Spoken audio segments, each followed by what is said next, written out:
ساری کائنات حضور سے پیار کرتی ہے. حضور کس سے پیار کرتے ہیں؟ صدیق سے. دلیل کیا ہے؟ مصلی تھا صدیق کو دے دیا، منبر تھا صدیق کو دے دیا، محراب تھا صدیق کو دے دیا، امامت تھی صدیق کو دے دی، نبوت کی خلافت تھی صدیق کو دے دی. ہاں حجرے کے اندر روضۃ من ریاض الجنہ پر جگہ تھی وہ صدیق کو دے دی. حوض کوثر پہ رفاقت تھی صدیق کو دے دی. اللہ یہ سب کچھ کیا ہو رہا ہے؟ فرمایا صدیق کو اس لیے دے رہا ہوں کہ صدیق کو مصطفیٰ کے لیے چنا گیا ہے، مصطفیٰ کو صدیق کے لیے چنا گیا ہے. دونوں کو. اما بعد فاعوذ باللہ من الشیطان الرجیم بسم اللہ الرحمن الرحیم والذی جاء بالصدق وصدق به اولئک هم المتقون. قال النبی صلی اللہ علیہ وسلم على انقاب المدینة ملائکہ لا يدخلها الدجال ولا الطاعون او كما قال عليه الصلاة والسلام. صدق الله العظيم وبلغنا رسوله النبي الكريم ونحن على ذلك لمن الشاهدين والشاكرين والحمد لله رب العالمين. بلغ العلا بكماله كشف الدجى بجماله حسنت جميع خصاله صلوا عليه وآله. بآواز بلند معذرت گوشی بلند آواز سے. اللهم صل على محمد وعلى آل محمد كما صليت على إبراهيم وعلى آل إبراهيم إنك حميد مجيد. اللهم بارك على محمد وعلى آل محمد كما باركت على إبراهيم وعلى آل إبراهيم إنك حميد مجيد.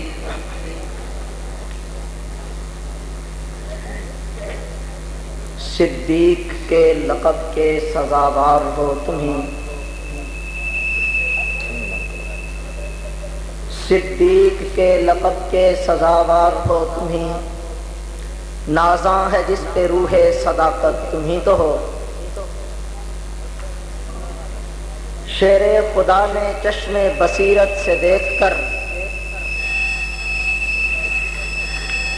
شیر خدا نے چشم بصیرت سے دیکھ کر تسلیم کی ہے جس کی شجاعت تمہیں تو ہو.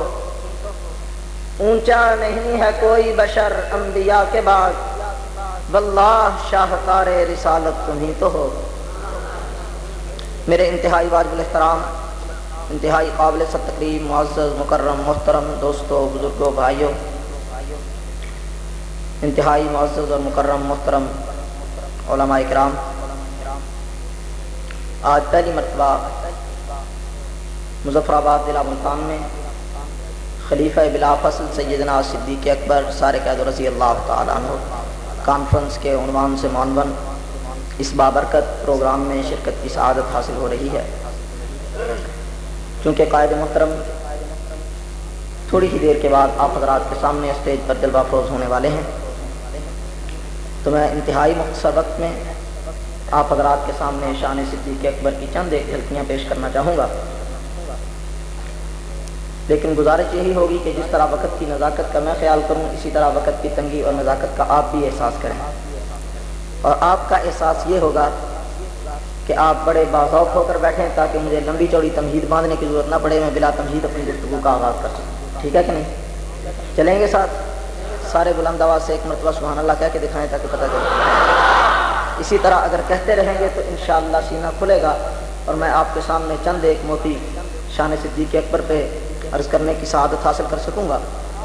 میرے دوستو، یار جان بے غصہ کی ہو گئے، توجہ. شان صدیق اکبر کیسے سمجھی جا سکتی ہے؟ یوں دیکھو کہ کائنات کو اللہ نے بڑے حسن و جمال، خوبیوں، آرائشوں اور زیبائشوں سے نوازا ہے. کائنات کا حسن چاند سے ہے، سورج سے ہے، ستاروں سے ہے، جبال سے ہے، درختوں سے ہے. لیکن جب میں ساری کائنات کے اس حسن پہ غور کرتا ہوں تو یہ سارا حسن مجھے کملی والے کے سامنے جھکا ہوا نظر آتا ہے. کس طرح؟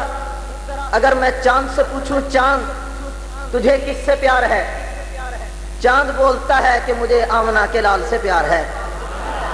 سورج سے پوچھوں سورج تجھے کس سے پیار ہے، کہتا ہے فخر دو عالم سے پیار ہے. اگر استن حنانہ کے لکڑی کے سوکھے تنے سے پوچھوں تجھے کس سے پیار ہے، جواب دیتا ہے محمد الرسول اللہ صلی اللہ علیہ وسلم سے پیار ہے. اگر جبل احد سے پوچھوں تجھے کس سے پیار ہے، وہ کہتا ہے مجھے بھی آمنہ کے لال سے پیار ہے.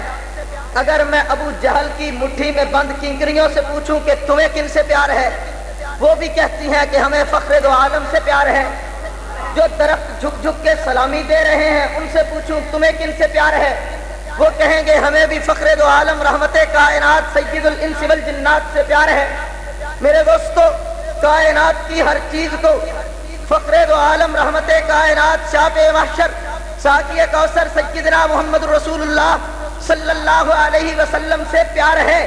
اور پیار کی انتہا یہ ہے کہ ہر کوئی اپنے پیار کی دلیل لیے بیٹھا ہے. چاند سے پوچھو تیرے پاس پیار کی کیا دلیل ہے، کہتا ہے تو 10 بار انگلی اٹھا میری صحت پہ کوئی اثر نہیں پڑتا، لیکن جس سے پیار ہے وہ ایک بار انگلی اٹھائے میں ٹکڑے ہو کے قدم چومنے کے لیے آ جاتا ہوں.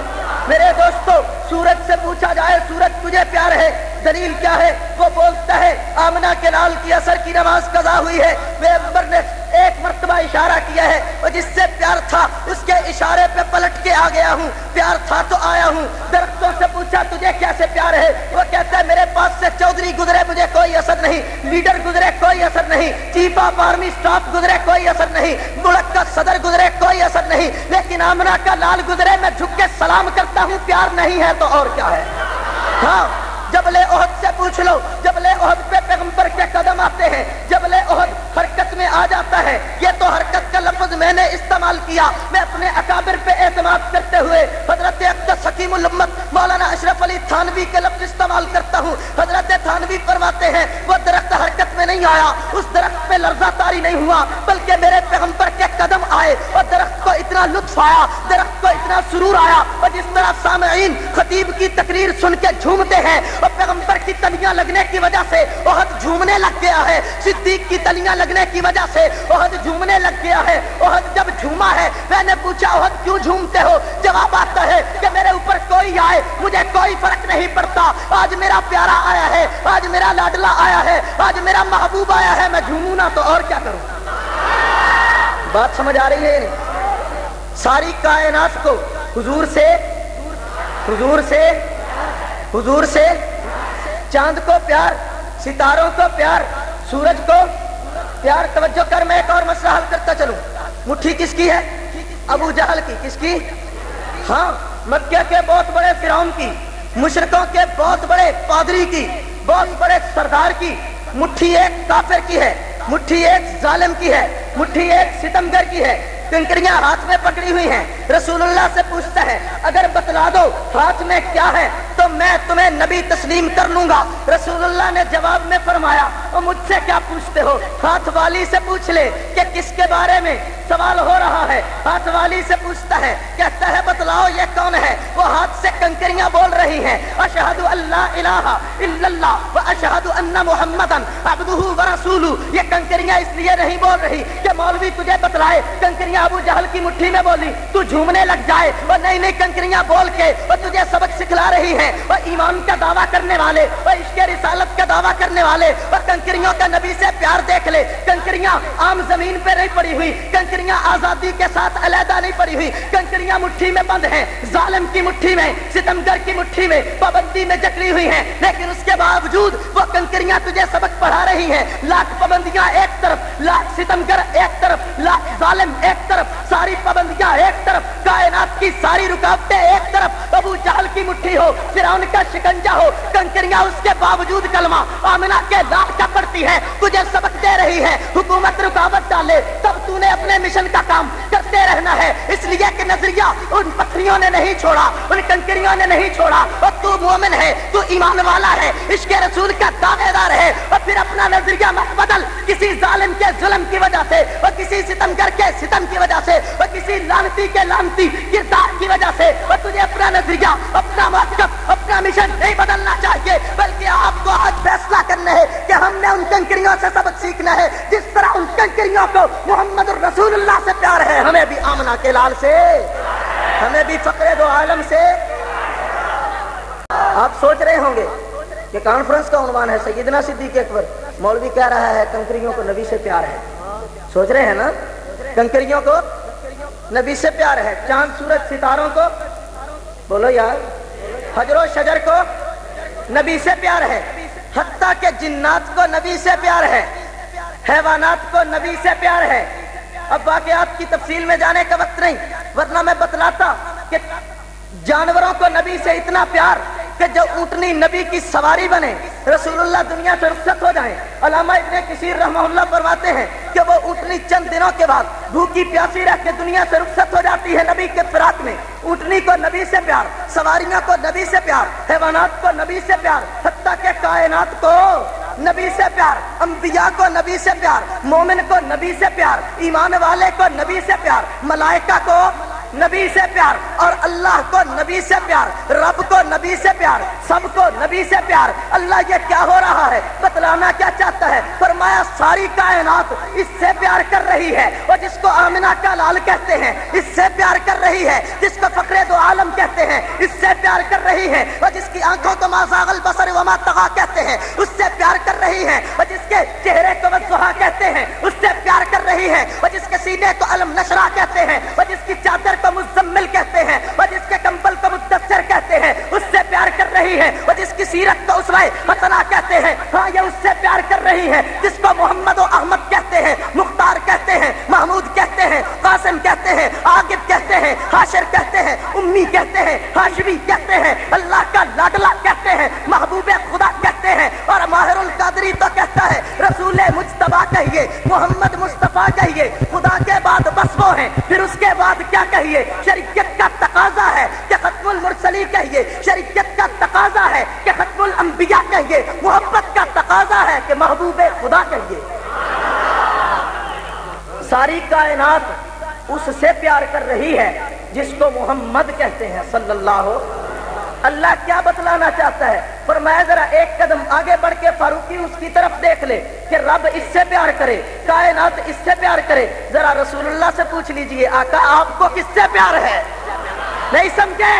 ساری کائنات اس سے پیار کرے، ساری کائنات کا پیارا، ساری کائنات کا لاڈلا، ساری کائنات کا محبوب، اللہ کا محبوب ترین پیغمبر، آخری ہدایت کا ایڈیشن لے کر آنے والا، کائنات کے لیے جنت کی راہوں کا سامان لے کر آنے والا، صراط مستقیم کی راہوں کو متعین کرنے والا، اور جس سے ساری کائنات پیار کرے وہ اللہ کا پیارا کہے مجھے صدیق سے پیار ہے، مجھے صدیق سے پیار ہے. آقا کتنا پیار ہے؟ فرمایا پیار اتنا ہے صدیق نے سب کچھ مجھے دے دیا، میں نے سب کچھ صدیق کو دے دیا. اللہ کیا مطلب؟ جواب ملتا ہے، مطلب یہ ہے صدیق کے پاس جب کپڑے کی دکانیں تھیں، ہاں میں دیکھتا ہوں وہ تو کپڑے کا تاجر تھا، ان کے پاس تو کپڑے کی دکانیں تھیں، لیکن میں حیران ہو جاتا ہوں سیرت کی کتاب پڑھتے پڑھتے جب ہجرت کے اوراق آتے ہیں میں پریشان ہو گیا کہ کپڑوں کی دکان کے مالک کے گھر میں یہ حالت ہے کہ روٹی باندھنے کے لیے کپڑا نہیں ہے، روٹی باندھنے کے لیے کپڑا. صدیق کپڑے کی دکانیں کدھر گئی؟ جواب ملا آمنہ کے لال کے قدموں پہ وار دی. توجہ توجہ، صدیق کے پاس زندگی تھی، آمنہ کے لال کی رفاقت میں گزار دی. صدیق کے پاس مال تھا، آقا کے قدموں پہ نچھاور کر دیا. صدیق کے پاس بیٹی تھی، نبی کے بستر پہ لٹا دی. صدیق کے پاس مال تھا، آقا پہ نچھاور کر دیا. صدیق کے پاس جسم تھا، نبی کے مشن پہ قربانیاں دیتے رہے. اور صدیق کے پاس وقت تھا، آقا کے ساتھ لگا دیا. اور صدیق کے پاس جو کچھ تھا آقا پہ لٹاتے چلے گئے، حتیٰ کہ ایک دن گھر میں ہاتھ مارا، سوئی بھی باقی نہ رہنے دی، سب کچھ لا کر پیغمبر کے قدموں میں ڈال دیا. توجہ کیجیے، جب سب کچھ لا کر پیغمبر کو دے دیا تو پیغمبر نے پھر وفا تو کرنی تھی. ایک طرف وفا ہو رہی ہے، جواب میں یہ پیغمبر جفا کیسے کر سکتا ہے؟ اور جو کبھی غیروں سے بھی بے وفائی نہیں کرتا وہ صدیق سے بے وفائی کیسے کر سکتا ہے؟ جب دیکھا صدیق نے اتنی وفا کی تو پھر پیغمبر نے وفا کی انتہا کر دی. وفا کے جواب میں وفا نہیں، وفا کے جواب میں وفا کی انتہا کر دی. کہا صدیق تو نے مال دیا میں مسلح دے دوں گا، تیرے پر مال تھا تو نے مال دے دیا، میرے پاس مسلح ہے میں جاتے ہوئے مسلح دے دوں گا. صدیق تیرے پاس سامان تھا تو نے سامان نچھاور کر دیا، اور میرے پاس ممبر ہے میں جاتے ہوئے ممبر دے جاؤں گا. اور صدیق تیرے پاس سواری تھی، ہجرت کی رات تو نے سواری مجھے دے دی. میرے پاس نبوت ہے میں نبوت کی خلافت تجھے دے دوں گا۔ میرے دوستو میں حیران ہو جاتا ہوں، اللہ کے پیغمبر نے کوئی چیز نہیں چھوڑی، فرمایا صدیق تیرے پاس بیٹی تھی، تو نے بیٹی مجھے دے دی، میرے پاس حوض کوثر کی رفاقت تھی، میں نے وہ رفاقت تجھے دے دی، صدیق تیرے پاس جو کچھ تھا تو نے مجھے دے دیا، میرے پاس جنت کا ٹکڑا تھا میں نے تجھے ساتھ سلا دیا، اور صدیق اس سے بڑھ کے کہتا ہوں جنت میں داخلے کے وقت تجھے ساتھ لے کے جاؤں گا، حوض کوثر پہ تجھے ساتھ رکھوں گا۔ اللہ یہ ہو کیا رہا ہے؟ فرمایا صدیق مصطفیٰ کا ہے، مصطفیٰ صدیق کا ہے، اور صدیق کا سارا کچھ مصطفیٰ کے لیے ہے، اور مصطفیٰ کا سارا کچھ صدیق کے لیے ہے۔ بات سمجھ آ رہی؟ بات اچھی طرح سمجھ آ رہی ہے؟ سیدنا صدیق اکبر رضی اللہ تعالیٰ عنہ کتنا اعلیٰ مقام ہے، کتنی عظمت ہے، کتنی رفعت اور بلندی ہے، توجہ، کتنی عظمت، کتنی رفعت، کتنا مقام، کتنی شان ہے۔ ساری کائنات حضور سے پیار کرے، ساری کائنات حضور سے پیار کرتی ہے۔ حضور کس سے پیار کرتے ہیں؟ صدیق سے۔ دلیل کیا ہے؟ مصلی تھا صدیق کو دے دیا، منبر تھا صدیق کو دے دیا، محراب تھا صدیق کو دے دیا، امامت تھی صدیق کو دے دی، نبوت کی خلافت تھی صدیق کو دے دی، ہاں حجرے کے اندر روضۃ من ریاض الجنہ جگہ تھی وہ صدیق کو دے دی، حوض کوثر پہ رفاقت تھی صدیق کو دے دی۔ اللہ یہ سب کچھ کیا ہو رہا ہے؟ فرمایا صدیق کو اس لیے دے رہا ہوں کہ صدیق کو مصطفیٰ کے لیے چنا گیا ہے، مصطفیٰ کو صدیق کے لیے چنا گیا ہے، دونوں کو ایک دوسرے کے ساتھ ملا کر۔ پھر ہی تو میں نے کہنا تھا کہ ثانی اثنین اذ ہما فی الغار اذ یقول لصاحبہ، اللہ محمد کسے کہتے ہیں؟ صدیق کسے کہتے ہیں؟ رب کہتا ہے آپ بتلاتا ہوں، اور جسے تسلی خدا دے اسے محمد کہا جاتا ہے، جسے تسلی مصطفیٰ دے کہ ان اللہ معانا اسے صدیق کہا جاتا ہے۔ توجہ، جو ارشادات ربانی کی تعمیل بغیر کسی چون و چرا کے کرتا چلا جائے، ہاں جو ارشادات ربانی کی تعمیل بغیر کسی حیل و حجت کے کرے اسے مصطفیٰ کہتے ہیں، اور جو مصطفیٰ کے ارشادات اور اشاروں کی تعمیل بغیر کسی حیل و حجت کے کرے اسے صدیق کہتے ہیں۔ ہاں جو خدا کا خلیفہ بنے اسے مصطفیٰ کہتے ہیں، جو مصطفیٰ کا خلیفہ بنے اسے صدیق کہتے ہیں، اور جس کو جنت کا وارث خدا بنائے اسے مصطفیٰ کہتے ہیں، اور جسے مصطفیٰ اپنے ساتھ سلائے اسے صدیق کہتے ہیں۔ ہاں میں بتلاتا ہوں صدیق کہتے کسے ہیں۔ میرا تو دعویٰ ہے ایک خزانہ خدا کا ہے، ایک خزانہ مصطفیٰ کا ہے، ایک گلشن خدا کا ہے، ایک گلشن مصطفیٰ کا ہے۔ جب میں خدا کے خزانے کو دیکھتا ہوں مجھے نظر آتا ہے کہ خدا کے خزانے کے اندر ہاتھ ڈالنے کے لیے سیدنا ابراہیم خلیل اللہ نے ہاتھ اٹھائے تو خزانے کا سب سے قیمتی جوہر اٹھا لیا، سب سے قیمتی جوہر مانگ لیا کہ اللہ آمنہ کا لال دے دے، اللہ عبداللہ کا لفتے جگر دے دے، اللہ فخر دو عالم پیغمبر دے دے۔ میرے دوستوں میں تفصیلات میں نہیں جاتا، میں حیران ہوتا ہوں کہ اللہ کے خزانے میں محمد الرسول اللہ ایک تھے، کتنے تھے؟ تنہا تھے، یکتا تھے، اکیلے تھے، زیادہ نہیں تھے، اپنی آپ مثال تھے، بے مثال تھے۔ ان کی مثل رب کے خزانے میں کوئی نہیں، ان کی مثل رب کے خزانے میں کوئی نہیں، ان کا جواب رب کے خزانے میں کوئی نہیں، ان کی نظیر رب کے خزانے میں کوئی نہیں، اس لیے کہ رخ مصطفیٰ ہے وہ آئینہ، کہ اب ایسا دوسرا آئینہ نہ ہماری بزم خیال میں، نہ دکان آئینہ ساز میں اس رب نے ایسا بنایا ہی نہیں۔ وہ آپ کے شہر کے ہی خطیب تھے، بلکہ خطیب ایشیا تھے، امیر شریعت فرمایا کرتے تھے، امیر شریعت فرمایا کرتے تھے حسینہ جمیلہ کا منہ موڑ دیتا محمد بڑا رب گلا توڑ دیتا۔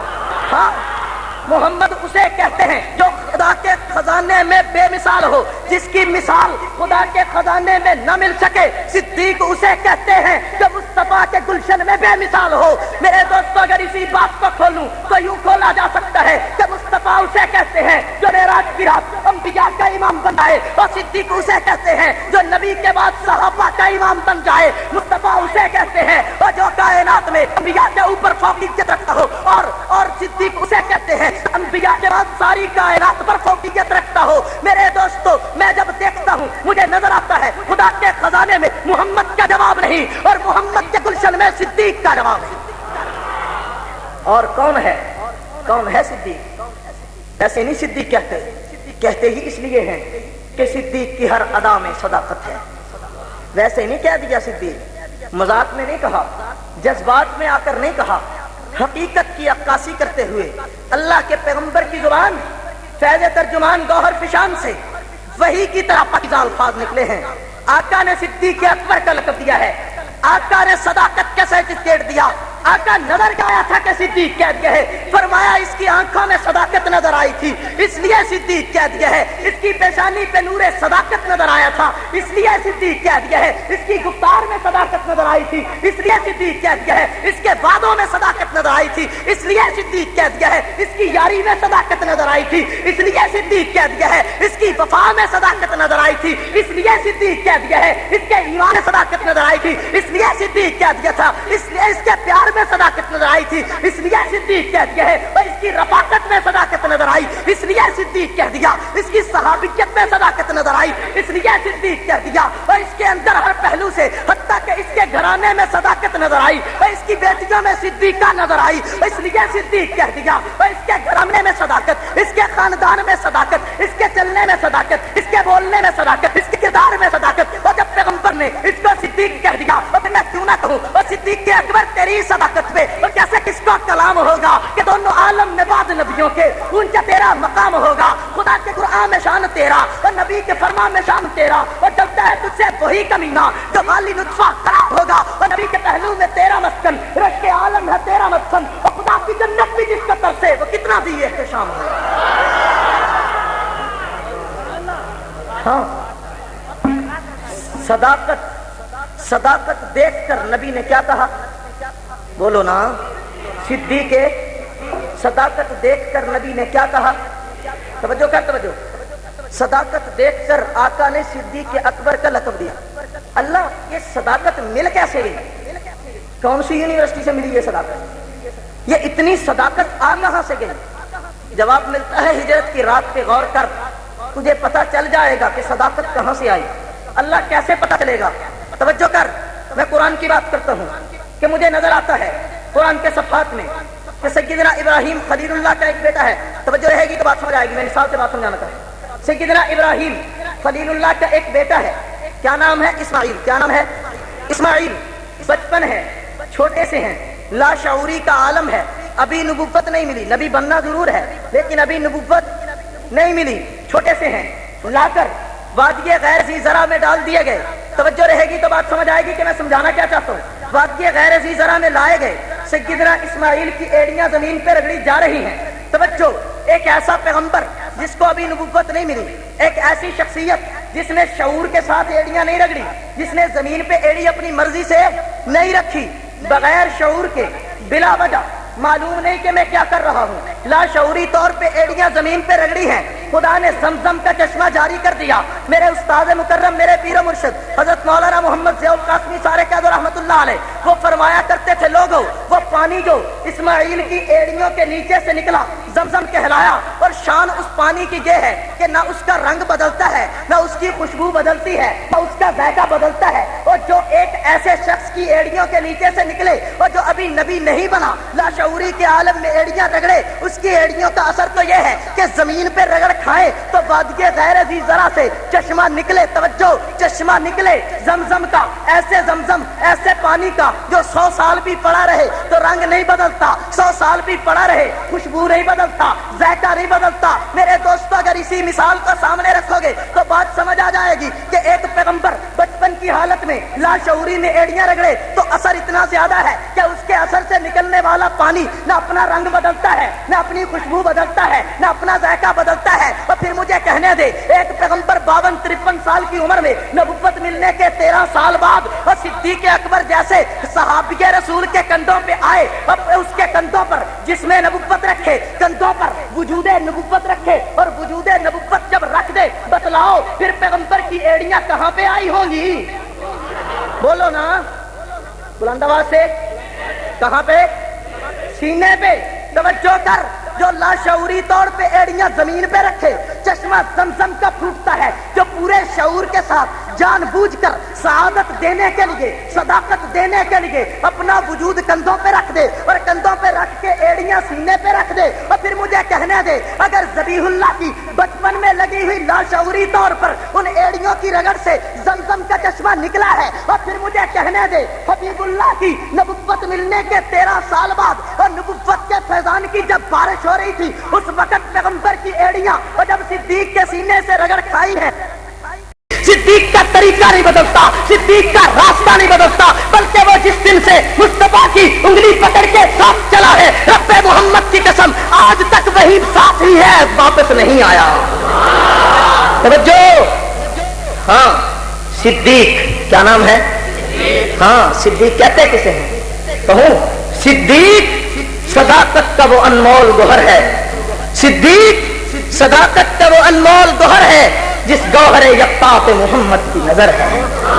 بلند آواز سے، جس گوہر یکتا پہ محمد کی صلی اللہ علیہ وسلم۔ توجہ رہے، صداقت ملی، صدیق کہا گیا، صداقت ملی، شان بیان کی گئی، اور جب جا رہے تھے ہجرت کی رات، اب یہاں پہ کھو جاؤں گا تو پھر آگے نہیں چل سکوں گا، جب جا رہے تھے کندھے پہ بیٹھے ہوئے تھے تو ایسے لگتا تھا جیسے پودا صداقت کا ہے، پھول نبوت کا ہے، کوئی نیچے سے چلتے ہوئے دیکھتا تھا رفتار صدیق کی نظر آتی تھی، اوپر دیکھتا تھا تو نبوت نظر آتی تھی۔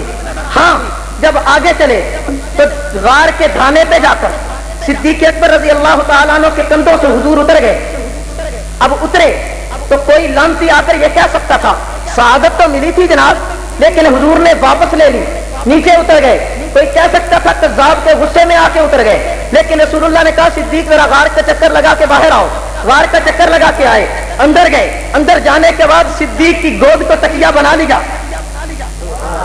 صدیق کی گود کو رحل بنا لیا، صدیق کی گود کو تکیہ بنا لیا، اور فرمایا جو جلتا ہے جلتا رہے، قیامت کی صبح تک اور جلتا رہے، لیغیظ بہم الکفار، اپنے کفر میں جتنا جل سکتا ہے اس سے بڑھ کے جلے۔ آج میں نے صدیق کی صداقت کا ڈنکا بجا کے چھوڑنا ہے۔ آتا کیا فرمایا؟ باہر تھا، نبوت کندھوں پہ رکھ دی، اور غار میں آیا، نبوت صدیق کی گود میں رکھ دی۔ آتا کیسے؟ فرمایا میں وہ ہوں جس کے بارے میں قرآن کہتا ہے الیوم اکملت لکم نعمتی الیوم اکملت لکم دینکم واتممت علیکم نعمتی ورضیت لکم الاسلام دینا۔ وہ پیغمبر ہوں جس پیغمبر پر اللہ نے نعمتوں کو مکمل کر دیا۔ نعمتوں کو مکمل کرنے کا مطلب یہ ہے کائنات کی ساری خوبیاں جس کے دامن میں ڈال دی، کائنات کی ساری صفات جس کے پلڑے میں ڈال دی، کائنات کی ساری خوبیاں اور جس کے دامن میں ڈال دی گئی ہو، ساری عظمتیں جس کو عطا کر دی گئی ہو، اور اسے نعمتی انعمت علیکم نعمتی کہا جا رہا ہے، اتممت علیکم نعمتی کہا جا رہا ہے، اس پہ نعمتوں کا اتمام کیا جا رہا ہے۔ بات وہی پہلے والی آ گئی، ساری کائنات محمد سے پیار کر رہی ہے، محمد صدیق سے پیار کر رہے ہیں۔ یہاں بھی بات وہی ہے، اللہ سارے انعام رسول اللہ کو دے رہے ہیں، اور وہ انعام والا پیغمبر بمائے نبوت کے، بمائے انعامات کے، بمائے ہر چیز کے، وہ اپنا سر صدیق کی گود میں رکھ کے کہتا ہے اور تمام انعامات میری جھولی میں، میں صدیق کی جھولی میں۔ ہاں اتممت علیکم نعمتی، اور ایسے پڑے ہوئے ہیں گود میں، یوں لگتا ہے جیسے انگوٹھی میں نگینا ہو، انگوٹھی صداقت کی ہے، نگینا نبوت کا ہے، یوں لگتا ہے جیسے رحل پہ قرآن پڑا ہو، رحل صداقت کی ہے، قرآن نبوت کا ہے۔ ہاں یہ وہ عظیم ہے، توجہ، یہ وہ عظیم ہستی ہے جس کی عظمتوں کو ایک رات، ایک دن، ایک گھنٹے میں بیان نہیں کیا جا سکتا۔ میرے دوستو، رب کا قرآن اس کی شانوں کو بیان کر رہا ہے، اس کی عظمتوں کو دنیا میں چار جانگے عالم میں بیان کر رہا ہے۔ آؤ آخری بات کر کے میں اپنی گفتگو اور معروضات کو سمیٹتا ہوں کہ عظمتوں کا یہ عالم ہے، شان کا یہ عالم ہے، کائنات کی ساری عظمتیں میرے پیغمبر کو دی گئی ہیں، اور میرا پیغمبر انما انا قاسم واللہ یعطی کا مصداق بن کے، اور جب تقسیم کرنے پہ آتا ہے سب سے زیادہ حصہ صدیق کو ملتا ہے۔ کس طرح ملتا ہے؟ اس طرح کے صدیق کی گود میں رسول اللہ آرام فرما رہے ہیں، صدیق دیکھ رہے ہیں، صدیق آج کون سی دعا قبول ہو گئی؟ جواب ملتا ہے ایک دن خواہش کا اظہار کیا تھا، یا رسول اللہ میرے دل کی 3 خواہشیں ہیں، کون کون سی؟ فرمایا دل چاہتا ہے النظر الی وجہ رسول اللہ صلی اللہ علیہ وسلم، دل چاہتا ہے نظر میری ہو، چہرہ آپ کا ہو، میں آپ کو دیکھتا ہی رہوں، دیکھتا ہی رہوں، حسن نبوت کا نظارہ کرتا رہوں۔ میرے دوستو، دوسری عرض یہ تھی کہ آج کا دلی خواہش ہے مال میرا ہو، آپ کے قدموں پہ لٹاتا ہی رہوں۔ تیسری خواہش ہے بیٹی میری ہو، آپ کے بستر پہ لا کر آپ کے ساتھ نکاح کر دوں۔ میرے دوستوں، پیغمبر کے سامنے 3 خواہشیں کی ہے، 2 تو پوری ہو گئی، مال سارا لٹا دیا، ہجرت کرنے سے پہلے میرے دوستوں بیٹی دے دی، رسول اللہ کے ساتھ نکاح کر دیا گیا۔ پیچھے رہ گیا یہ مسئلہ کہ ایسے چہرے کو دیکھوں درمیان میں کوئی رکاوٹ نہ بنے، ایسے چہرے کو دیکھوں درمیان میں کوئی روکنے والا نہ ہو۔ اللہ نے کہا صدیق تیری جہاں باقی خواہشوں کو پورا کیا ہے، تیری تمنا، تیری ارمان، تیری خواہش کو پورا کرنے کا اہتمام کر رہا ہوں۔ یوں اہتمام کیا کہ صدیق اکبر رضی اللہ تعالیٰ عنہ کو غار کی تنہائیوں میں یہ موقع دیا ہے کہ وہ پیغمبر کا زیارت کر رہے ہیں، رسول اللہ کو بار بار دیکھ رہے ہیں، پیغمبر کی زیارت سے اپنی آنکھوں کو نور سے پر نور کر رہے ہیں. تو میں نے پوچھا صدیق کیا کر رہے ہو؟ وہ میرے وجدان نے، میرے تصور نے کہا علامہ اقبال سے پوچھ لو، وہ صدیق ایک نیا کام کرنے والا ہے. وہ کیا کر رہا ہے؟ وہ کہتا ہے صدیق سبق پھر پڑھ، صداقت کا، عدالت کا، شجاعت کا. اور کیوں پڑھوں؟ میں نے تو پہلے بھی پڑھا تھا، پر میں نے یہ غار کی تنہائیوں میں صداقت کا سبق پڑھ، یہ غار کی تنہائیوں میں عدالت کا سبق پڑھ، یہ غار کی تنہائیوں میں شجاعت کا سبق پڑھ. صدیق نے پوچھا ہوگا کون سی کتاب سے پڑھوں، کون سے بلیک بورڈ سے پڑھوں، کون سی کاپی سے پڑھوں، کون سی نوٹ بک سے پڑھوں؟ لیکن جواب ملا کہیں سے نہیں، محمد کے چہرے کی تنویروں سے پڑھ، پیغمبر کی آنکھوں سے پڑھ، نبوت کی پیشانی سے پڑھ، آمنہ کے لال کے سینے سے پڑھ، نبوت کے وجود مقدس سے پڑھ. اور صدیق نے جب پڑھنا شروع کیا ہے پھر پوچھ ہی لیا ہوگا نا کہ یہ سارا کچھ پڑھ کے فائدہ کیا ہوگا، آخر میں نتیجہ کیا نکلے گا؟ جواب ملا سبق پڑھ تو صحیح، صداقت کا، عدالت کا، شجاعت کا، اور لیا جائے گا تجھ سے کام کملی والے کی خلافت کا. ہاں بدل کے اسی لیے کہا ہے کہ تجھ سے چونکہ خلافت کا کام لینا ہے. میرے استاد تو فرمایا کرتے تھے کہ آقا نے جب باقی صحابہ کو اپنے رنگ میں رنگا، کسی کو عدالت کا رنگ چڑھایا، کسی کو وفا کا رنگ چڑھایا، کسی کو سخاوت کا رنگ، بولو، کسی کو شجاعت کا رنگ چڑھایا، کسی کو سیاست کا رنگ چڑھایا، کسی کو تفسیر کے سبق پڑھائے، کسی کو عظمت کا رنگ چڑھایا. لیکن جب باری صدیق کی آئی فرمایا صدیق تجھے یہ رنگ نہیں چڑھانے بلکہ تجھے نبوت کا رنگ چڑھانا ہے. اتنا چڑھانا ہے کہ جب قباء میں دونوں جا رہے ہیں، جا کر بیٹھ گئے، لوگوں کو پتہ ہی نہیں چل رہا نبی کون ہے، صدیق کون ہے. رنگ چڑھا ہے نا اس لیے ہے کتنی رفعتوں پر آشیاں صدیق کے اکبر کا کہ لوہا مانتی ہے بجلیاں صدیق کے اکبر کا. میرے دوستو صدیق کتنا عرفہ ہے. آج کوئی مائی کا لال اٹھ کے کہے میں صدیق کو نہیں مانتا، کوئی غلیظ لانتی اٹھ کے کہے میں صدیق کو نہیں مانتا، کوئی رافضی کہے میں صدیق کو نہیں مانتا، اور میں کہتا ہوں تو آج کہتا ہے صدیق کو نہیں مانتا. اور صدیق کو نہ ماننے والے ملعون رسول اللہ کے دور میں بھی موجود تھے جو اس وقت صدیق کو نہیں مانتے تھے. ان کا علاج میرے پیغمبر نے یوں کیا تھا کہ آقا ایک دن مسجد نبوی میں یوں تشریف لائے، ایک ہاتھ توجہ ایک ہاتھ میرے پیغمبر نے ابو بکر صدیق رضی اللہ تعالیٰ عنہ کے کندھے پہ رکھا، دوسرا ہاتھ سیدنا فاروق اعظم کے کندھے پہ رکھا. یوں مسجد میں آئے، صحابہ حیران ہے، منظر عجیب ہے. آج تک آقا یوں نہیں آئے لیکن آج آنے کا انداز نرالا. یوں تو پیغمبر کی ہر ادا ہی نرالی تھی لیکن آج انوکھا نرالا انداز ہے. ایک ہاتھ صدیق کے کندھے پہ، ایک ہاتھ فاروق اعظم کے کندھے پہ. صحابہ کی متجسسانہ نگاہیں ابھی سوال کرنا ہی چاہتی ہیں لیکن جواب نبوت پہلے سے آتا ہے.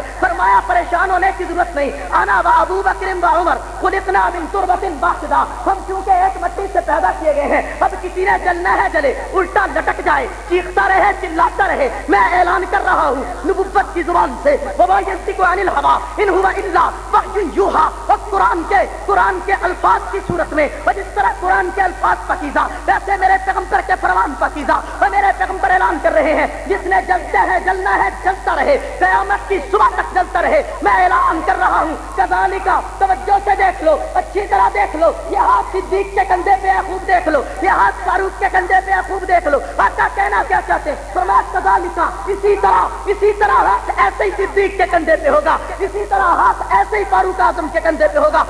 کیا؟ فرمایا کذالک نبعث یوم القیامہ. اور قیامت تک جلتے رہنے کے باوجود جو مرضی جلتا رہے، میں اور صدیق اور فاروق اسی طرح جنت میں جائیں گے.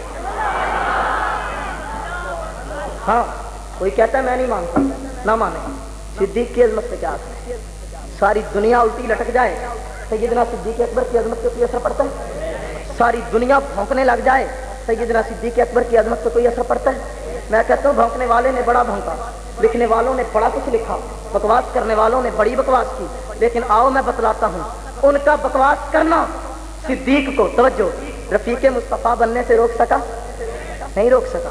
توجہ رہے میری طرف. ان کا صدیق کو نہ ماننا صدیق کو رفاقت نبوت سے محروم نہ کر سکا.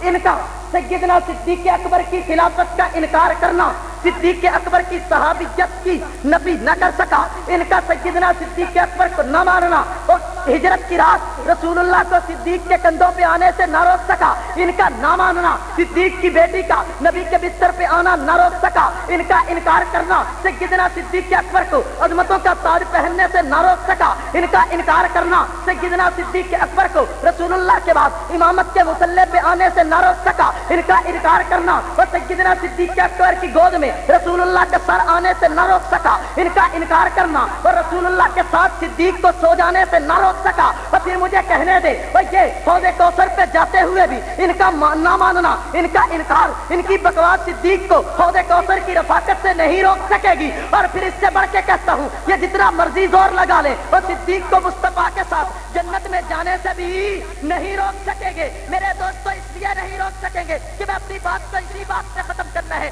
میں نے اپنی بات اور گفتگو کو یہیں پہ سمیٹنا ہے کہ یہ جتنا مرضی زور لگا لے نہیں روک سکتے، جتنا مرضی زور لگا لے صدیق کو جو سعادت مل چکی ہے وہ نہیں چھین سکتے۔ کیوں نہیں چھین سکتے؟ اس لیے کہ صدیق نبی سے تیرا جاننا